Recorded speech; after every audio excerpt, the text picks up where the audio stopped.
Finding rest in a restless world. You know, I've been taking blood pressures for many years, and the last year I've had more people struggle with high blood pressure. People whose blood pressure has been normal for years, they come in and their pressure's way up. And I think it's some of the restlessness that we see in our world, politically, in Syria, in the relations between our country and other countries, more fear, more unsettledness, more restlessness. And the question for us is, how do we find rest in a restless world? Now that's a topic that's way bigger than tonight, and we're going to start just with sleep.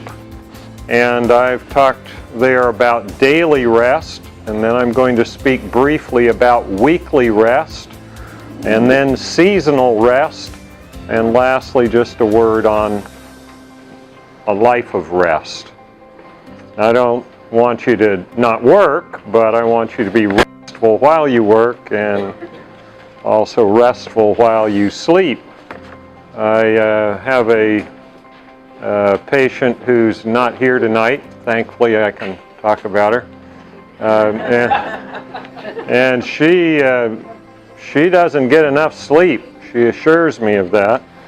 And you know, you hear all about how not getting enough sleep is really bad for you, and it'll shorten your life and cause all these diseases.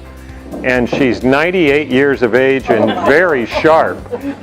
And so even if you have a little bit of insomnia, I don't want you to get too worried, because you can still live a long time and be really very sharp even if you don't think you get quite enough sleep. I think one of the major causes of insomnia is worried that you're not going to sleep enough. And that, you know, one of the things on your paper there is one of my favorite quotes about sleep from W.C. Fields: "The best cure for insomnia is to get a lot of sleep." And he's right, of course. Well, how much sleep is enough? Well, it depends on how old you are. If you're a newborn, you need 16 to 17 hours, and if you're a newborn in my house, I hope it's 18 to 20, because they just scream the other time. A 2-year-old needs 10 to 12 hours of nighttime sleep and 1 to 3 hours of nap time. And then you see a 4-year-old, it's a little bit shorter, not much though, 9 to 12 at night and 1 to 2 hours of nap time. Your 16-year-old still needs 8 to 10 hours of sleep. And if they don't get it, you wish they did, right? An adult needs 7 to 8 hours. The average American before the invention of the light bulb got 10 hours of sleep. In 1950, the average American got 8 hours of sleep, and today the average American gets 6.5 hours of sleep. Well, what's changed? Has genetics changed in that time? No, what's changed is light, and we'll talk a bit more about that. When I was first started out here in town practicing, I was trying to start a practice, and I was working in the ER, and you know, we did things that you wouldn't do today.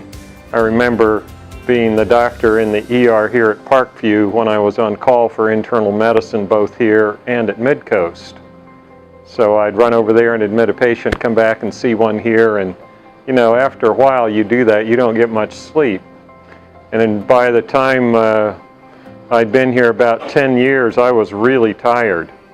And I said to my wife, I think I need a break. So we went to Nepal in 1998, and I spent 3 months there. And they didn't have any electricity.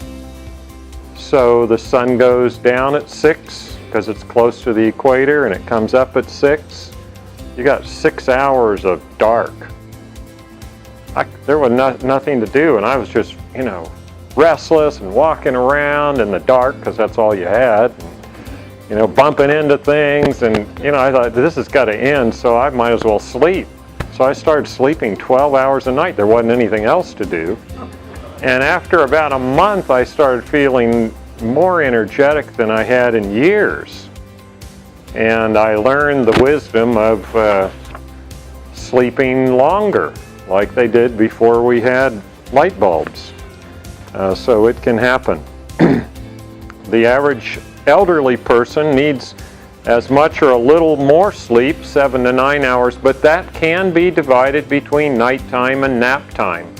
No problem. If you have trouble sleeping at night, it's fine to nap during the day. That's not, nap time is not less quality. It's good to take naps. My father-in-law used to say it pays to have a clear conscience, and he would sit down and he'd be asleep almost before he settled in. He worked as a physician for many years, and after he'd been up all night, he'd say to his nurse, I'm really tired, I'd like 5 minutes of sleep before I see the next patient. And he would lay down on an exam table and sleep for 5 minutes.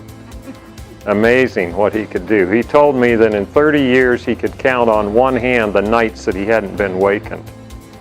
And despite that, he lived to be 94. So even though you don't quite get enough sleep, don't despair. There's still hope for you. Well, what's the best cure for insomnia? I told you that, a lot of sleep. What are the health consequences of inadequate sleep? Now, inadequate sleep is different from insomnia, all right? Inadequate sleep is where you cut corners and you stay up late because you're trying to work on something and you're really pushing, and you set the alarm and you get up early, and a lot of people way. It's the alarm clock and the coffee cup to get them going. That's the kind of inadequate sleep that causes these problems. Daytime somnolence, impaired learning and memory. They've done some really fascinating studies in college students, and if they restrict their sleep to 4 hours a night, their learning just drops way off. And there's some question about whether dementia is related to chronically not getting enough sleep. Remember, I'm differentiating between insomnia and not getting enough sleep. Not getting enough sleep is where you're sleepy and you say to yourself, I cannot afford to go to bed now. I've got things to do, and I've got to get up tomorrow morning early. I'd like to sleep in, but I can't. That's what we're talking about. You have an impaired immune system function. You have about 50% lower antibody production after getting an immunization when you're not getting enough sleep. And when I used to do a lot of hospital work and ER work, I can tell you that if I was up for 2 or 3 nights in a row getting less than 3 hours of sleep a night, that's when I'd come down with a cold. I lived this. It wasn't getting exposed to patients in the office that had colds. It was not enough sleep. It clearly impairs the function of the immune system. The natural killer cells, if you're up for a week where you're getting 4 hours of sleep or less a night, and you do that for a week, you've got a 70% reduction in your natural killer cells. Well, those are the major defense against cancer. So if you burn the candle at both ends, you will pay for it. Guaranteed. That's different from insomnia. I know I've said it, but I'm just, driving that point home. There are increased rates of cancer, increased pulse rate, increased blood pressure, heart attacks. When the time changes in the spring and we suddenly lose an hour, heart attack rates go up. They go up markedly for about 2 weeks after just 1 hour of sleep loss. That's why I'm against time change. But if you prepare for that, by gradually getting up a little earlier before the time changes for about 3 weeks, and then going to bed a little earlier before the time changes, you can ameliorate that. But don't kid yourself. Losing an hour of sleep or pushing the edges really can get you into trouble. Obesity. Why do we have a big problem with obesity? One of the reasons is inadequate sleep. And that has really taken off since television. That's what happened in 1950. We didn't get any new lights in 1950 except the television light. And that happens to be blue light, just like in your screens. Your telephone screen, now your smartphone, and your, iPads and laptops, and all of those have blue light, and they have blue light for a reason. They want you to watch those screens. That's why they sell them to you. And blue light turns off melatonin. And when you turn off melatonin, you don't sleep. You need melatonin to sleep. And taking melatonin can help some, but it's not nearly as good as making it in your brain, because when you take it by mouth, it's got to go there, get into the stomach, then into the gut, then be absorbed, and then it's got to cross the blood-brain barrier, and it doesn't cross very well. So it's not nearly as good as making your own by not looking at blue light. So that's the problem with screens there, and why you'd like to avoid that. So with the increase in those lights and the decrease in sleep, you have increased ghrelin and decreased leptin. Ghrelin makes you hungry. So one of the best ways to lose weight is go to bed an hour early. You thought it was exercise, right? No, I'm telling you, you will lose weight better if you sleep than if you exercise. You have to walk 32 miles to lose 1 pound of fat. And if you've done that for 5 pounds, it's not 32 anymore. It goes up to 35, 36. After you've lost about 20 pounds, you're up to 50 miles to lose 1 pound, because your body becomes progressively efficient as you lose weight. I wish I had a car like that. You go to the gas pump and you say to the car, look, I'm short of money, so you got to get more miles to the gallon. The car says, no problem, I can do that. That's what your body does, okay? So you can't exercise yourself thin unless you're planning on running from here to San Francisco. Then you can. Apart from that, it helps you keep the weight off because you build muscle, but it doesn't help you lose it very much. You're far better off to sleep yourself thin than to work yourself thin. So just keep that in mind. And that's because of the hormonal changes. Increased levels of endocannabinoids. What's that? Well, you know about cannabis, right? It's now legal. One of the problems with it is it increases your hunger.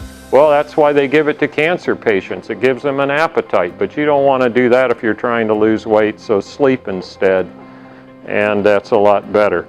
Men, your testosterone level's going to be lower, and you'll have a 20 to 30% lower sperm count if you don't get enough rest. So ladies, put them to bed. Wake them up in the morning.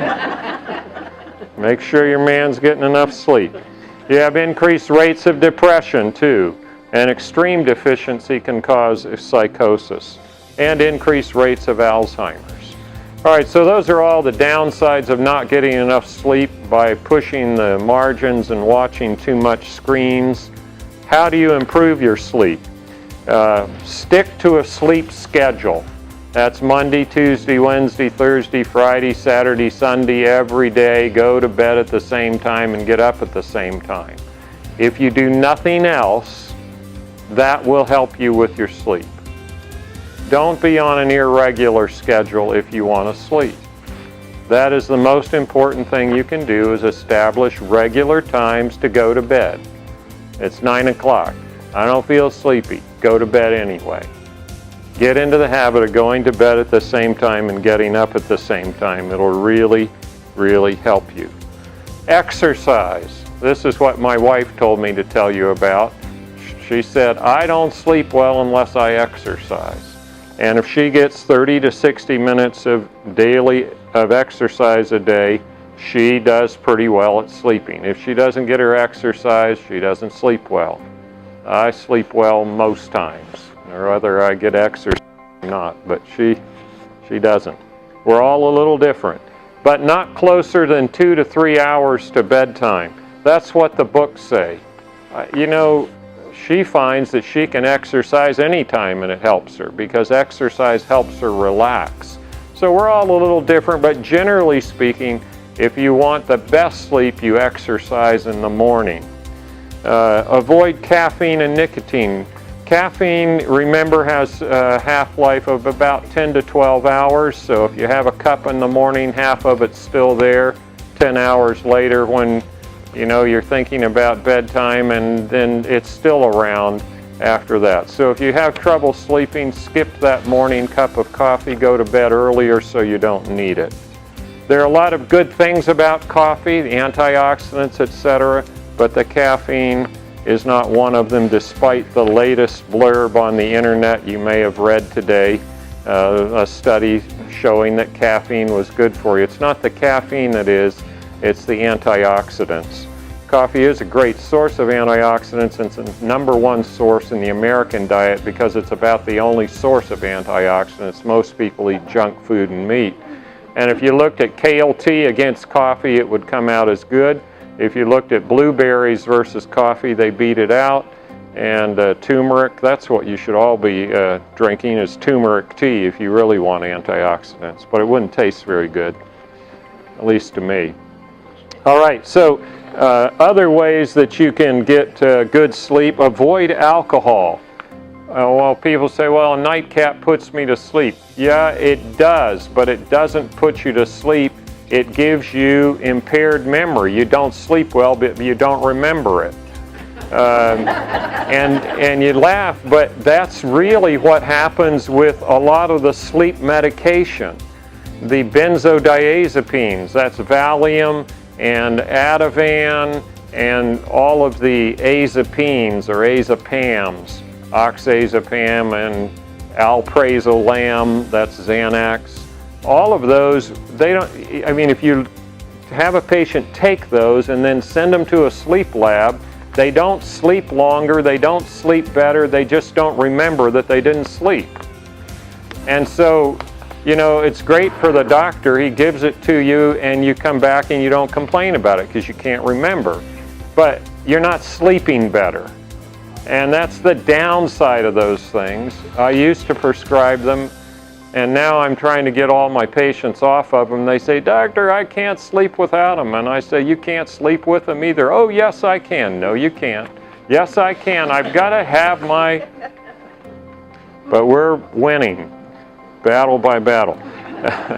They don't help you sleep better. You think they do, but they don't. If you look at the actual core sleep, it's not improved with sleeping medicines. You name the medicine and I'll tell you it won't help you sleep, even though you think it does. So alcohol won't help. Avoid large meals. If you have a good big breakfast and a good solid lunch, if you really want to sleep, you'll skip supper or have a piece of fruit. Go to bed with your stomach empty and you'll need less sleep and it'll be more restful. No question about that. Avoid taking medications which impair sleep before bedtime, and there's a whole lot of them that impair sleep. One class that's really notable is the asthma medications. They, like albuterol, they make you jittery. But it's better to breathe and not sleep than to not breathe and sleep, right? That's called death. So sometimes you have to take them, but you're better off to not take them right before going to bed if you can avoid them, that's for sure. Take a hot bath before bedtime. The way that works is really interesting. It brings the blood to the skin and then you cool off. And your body temperature is supposed to drop when you sleep. Having a cool bedroom helps you sleep. That's why a hot bath, you think, oh, it's going to warm me up. It does, but then you lay down in the bed and you cool nicely if you don't have too many covers on. And you need to be cool to sleep well. Your body temperature actually drops after the sun goes down, and the metabolic rate drops a little bit, and you sleep better if it's cool. Always have a cool bedroom. Now, we take it to some extremes sometimes in the winter, but you don't have to have it at 40. 65 is about perfect in the bedroom, but lower is fine as long as you have warm blankets. That's fine. But generally, you want a cool bedroom. You want a dark room. You know, if you have a night light, it will reduce your melatonin production substantially. And if you have one of those clocks that you look at the dial, that'll do it too. Every time you look at it, your melatonin level drops. You think, well, how will I know when it's time to get up? You know, just sleep. Just sleep. Yeah, you want it. You want your bedroom dark, you want it cool, and you want it gadget-free, nothing to fiddle with in there. And no screen time within 2 hours of bedtime because of that melatonin. You know, don't watch TV, just turn it off. Don't look at your cell phone. You know, one of the things I hate is when I'm on call now, I'm on call with my cell phone. And then it goes beep, and then I have to look at it, and then I know what's happening to my melatonin level, right? Dreadful. So turn that thing off, and don't store it by your bed. Just put it out somewhere else. All right, but yes? What about those blue light glasses? I talked about, like, if you have glasses, you can knock out blue light. Yeah, that will help some.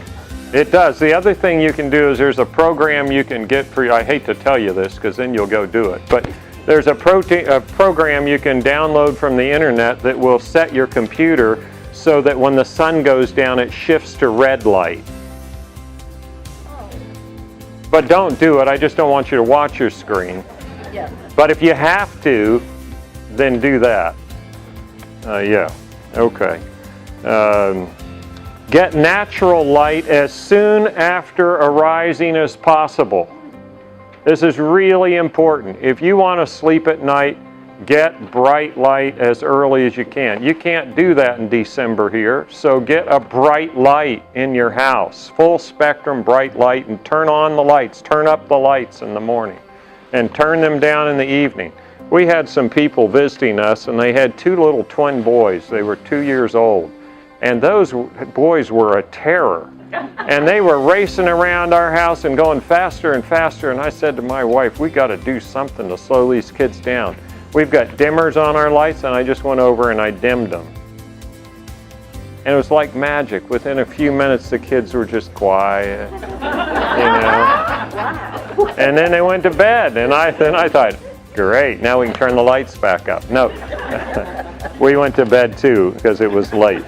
So turn down the lights. When the sun goes down, turn them down. And when the sun comes up, or should come up, turn up the lights and get as much bright light as you can. At least 30 minutes. More is better, and sunlight is best. Did anyone get sunlight this morning? Where did you get sunlight? I didn't get sunlight. There wasn't any sun.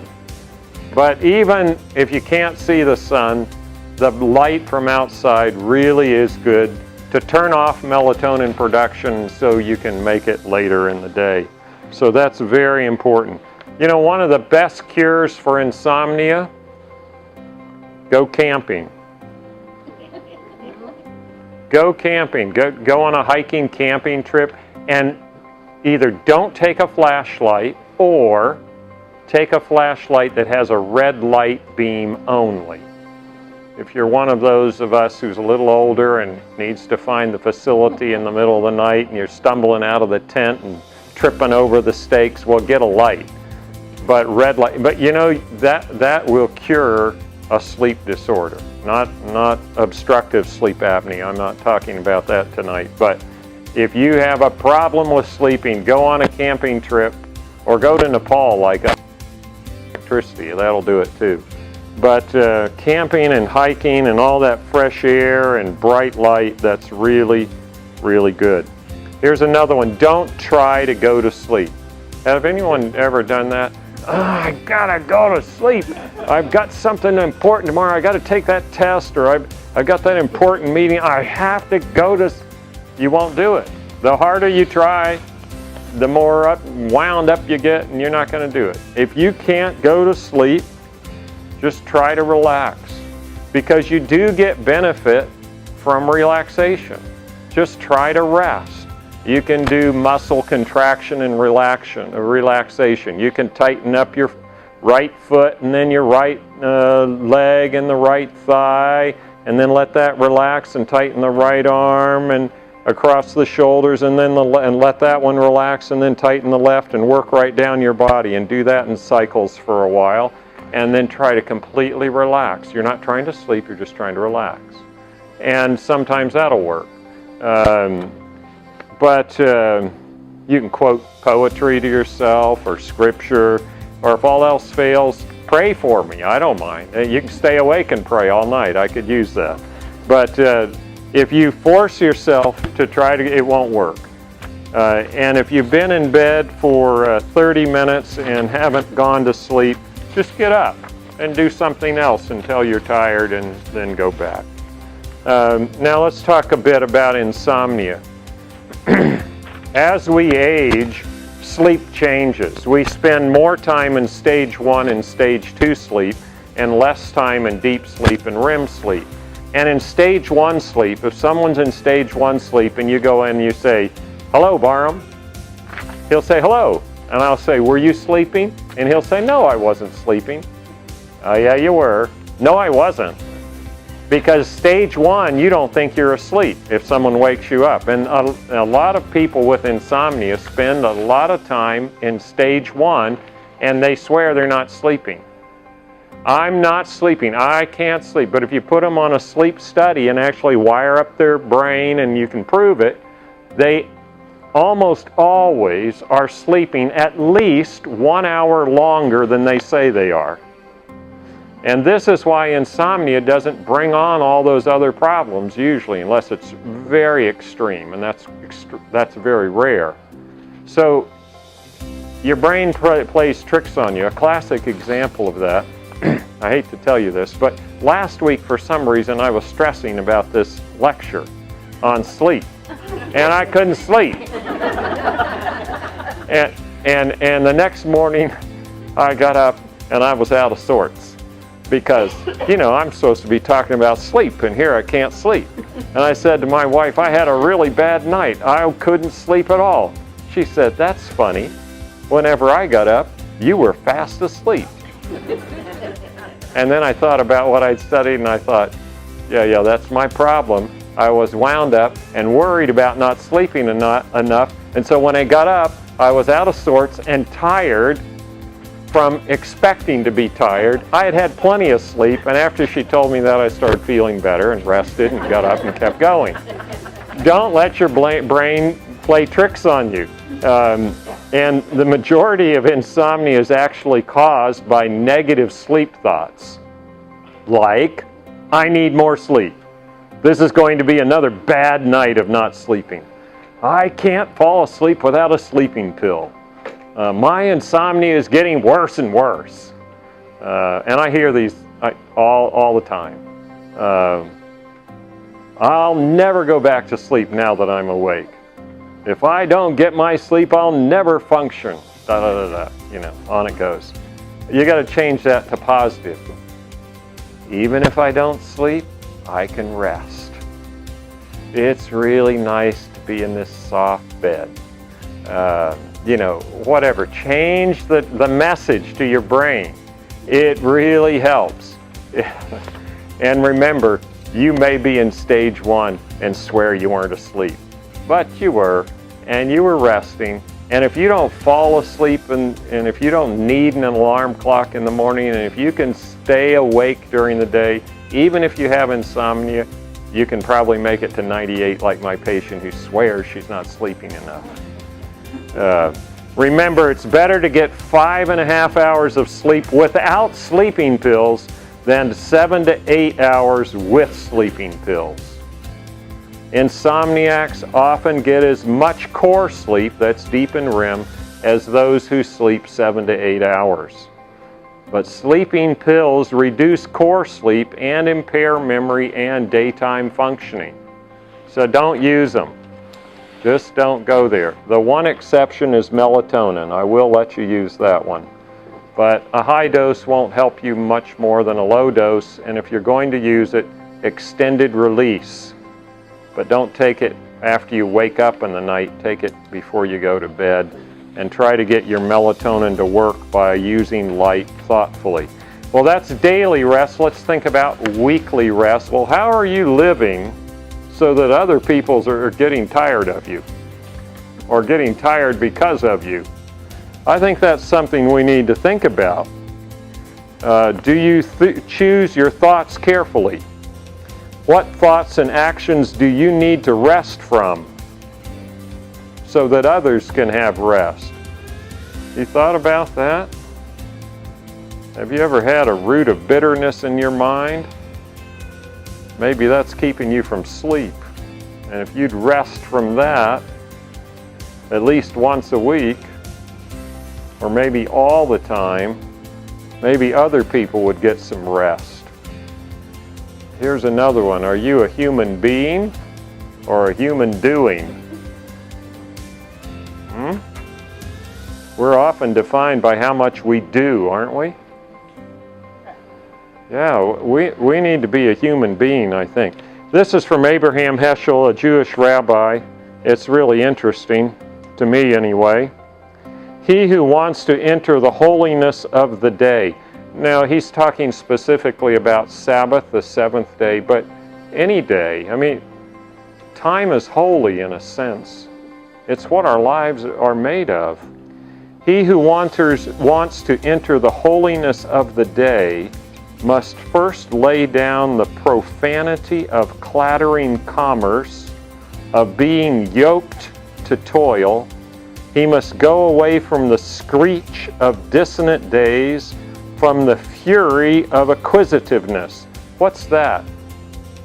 The fury of acquisitiveness. That's buying stuff, right? Trying to have stuff, get stuff. Does that describe our culture pretty well? The fury of acquisitiveness? You know, I've never seen a culture like ours. We don't have enough room in our houses, so we get storage units. And we fill them up too. And then they have these TV shows where they buy a storage unit and then, more stuff. It's crazy. From the fury of acquisitiveness and the betrayal in embezzling his own life. He must say farewell to manual work and learn to understand. I think this is really important. Learn to understand that the world has already been created and will survive without the help of man. In fact, I would say to you that recently we've done more to destroy the world than we have to help the world. Have we not? And sometimes we think the world won't go on without our help. It might do better if we rested more, right? And quit chopping things up and doing things we shouldn't. He goes on to say the seventh day is a palace in time which we build. Wouldn't you like to build a palace in time rather than out of stuff? When you build a palace in time, it endures. When you build it out of stuff, you got to maintain it. That's why I don't want a vacation home. It's hard enough to maintain one. Then you get a camp and you got to maintain that. You go on vacation and you're all the time working on it. That's being yoked to toil. And the palace in time is made of soul, of joy, and of reticence. Now, here's a question for you. In what ways do you allow things to embezzle your life? Have you thought of that? Are you embezzling your own life? We spend time to make money, to get things, and yet time is the essence of life. Are you sure you want to spend your time for stuff that just tears up and falls apart? The minute you buy a new car, that thing starts falling apart. At least mine do. Yeah, or anything else. Be thoughtful. I love this quote from Thoreau. A man is rich in proportion to the number of things he can afford to let alone. Less is more. More time. Rest. Think about it. I think the old practice of having one day a week where you didn't do things to support things, you did things like spend time with other people, visit, go to church, or to a park or whatever, and rest. That's really important for us. And if we did that more often, we'd probably sleep better at night too. So that's daily rest, weekly rest. Let's look at seasonal rest. Do you find rest in the rhythm of the seasons? Now, I'm not talking about snowbirds. They don't enjoy the seasons really. Do you find rest when you put your garden to bed in the fall? Do you enjoy that rhythm? Have you made peace with and rest in the purifying time of winter? That term purifying time is from the Puritans. They used to call winter the purifying time. Or do you fight against it? Do you hate that snow and that ice and that cold rain out there today? Or do you just, say, that I'm going to be restful during this. I'm going to listen to, did you hear the robins this morning? Yeah. Oh, it was so nice. And the wood thrushes are back. I've seen 3 pairs of, not wood thrushes, hermit thrushes in my woods this week. And I know they're going to start singing soon. Yeah, it's just so, do you come to life as nature wakens in the spring? And here's one I really like. Do you spend time in the summer sun like my cat? Rolled over on your back, all 4 paws up, soaking in the sun? Not quite that way, but yeah. Yeah, I mean, we need to learn to rest in the seasons, not fight against them. I think it's so very important. Are you spending the yearly holidays in ways that give you and others rest? Or do you have to recover from the holidays? Maybe we ought to rethink these things. Yeah, you got to do some cooking and this, but do you really have to? The most precious things in life cannot be bought or sold, only given and received. They are best exchanged in times of thoughtful repose. What do you need to rest from in order to give and receive life's most precious treasures? I'd really like you to think about that. What do you need to let go of, to rest from, in order that you might give and receive life's most precious treasures? And life's most precious treasures have nothing to do with money. They don't. Or stuff. The best gift you'll ever give is not one you bought. And the best gift you ever receive is not one that someone purchased for you. It isn't. And you know that deep in your heart.